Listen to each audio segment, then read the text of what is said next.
மறக்காமல் அம்மாவை கொண்டு இந்த சேனலை சப்ஸ்கிரைப் பண்ணுங்கோ. நன்றி.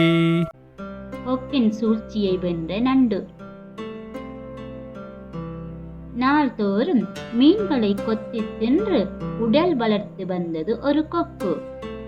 அது வழக்கம் போல ஒரு குளத்திற்கு மீன் கொத்தி தின்ன சென்றது. அப்போது குளத்தின் கரையில் ஒரு பால் நண்டு மிக கவலையோடு நின்று கொண்டிருந்தது.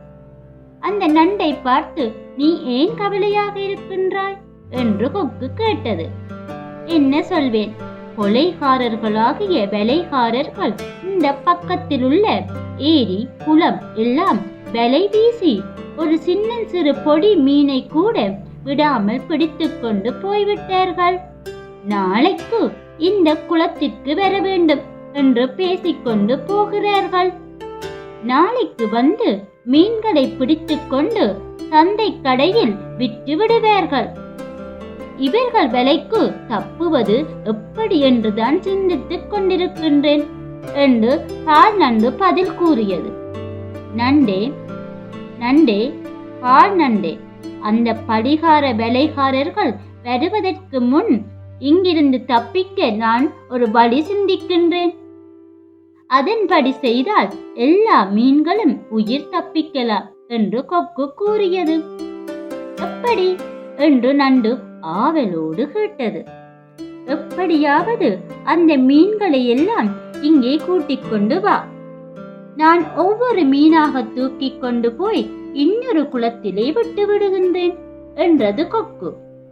கொக்கு சொன்னதை நம்பி அந்த நண்டு மீன்களை எல்லாம் போய் சந்தித்தது. கொக்கின் யோசனையை கூறியது.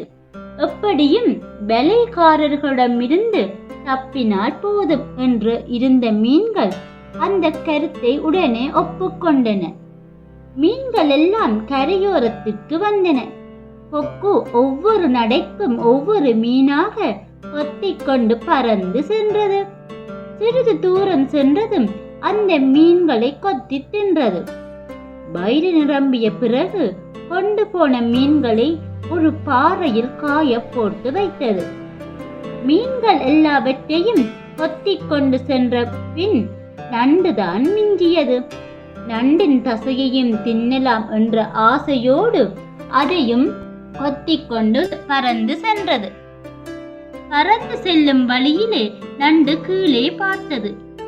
எங்கு பார்த்தாலும் மீன் எலும்புகள் தரையில் கிடப்பதை கண்டதும் இது கொக்கு செய்த செயல் என்று புரிந்து கொண்டது. மீன்களை எல்லாம் தின்றது போதாமல் நம்மையும் இந்த கொக்கு கொல்ல துணிந்து விட்டது. சூழ்ச்சியை சூழ்ச்சியால் தான் வெல்ல வேண்டும். நம்மை இது கொல்வதற்கு முன் இதை நாம் கொன்றுவிட வேண்டும் என்று எண்ணிய நண்டு மெல்ல தன் முன்னங்கால்கள் இரண்டையும் நீட்டி கொக்கின் கழுத்தை வளைத்து பிடித்தது. கழுத்து நசுங்கிய கொக்கு கீழே விழுந்து இறந்தது. நண்டு வேறொரு குளத்திற்கு போய் தன் இனத்தோடு சேர்ந்து கொண்டது. பெரும் பகையும் சூழ்ச்சியால் வெல்லலாம் என்பதை இக்கதையிலிருந்து விளங்குகிறது. மறக்காமல் அம்மாவை கொண்டு இந்த சேனலை சப்ஸ்கிரைப் பண்ணுங்கோ. நன்றி.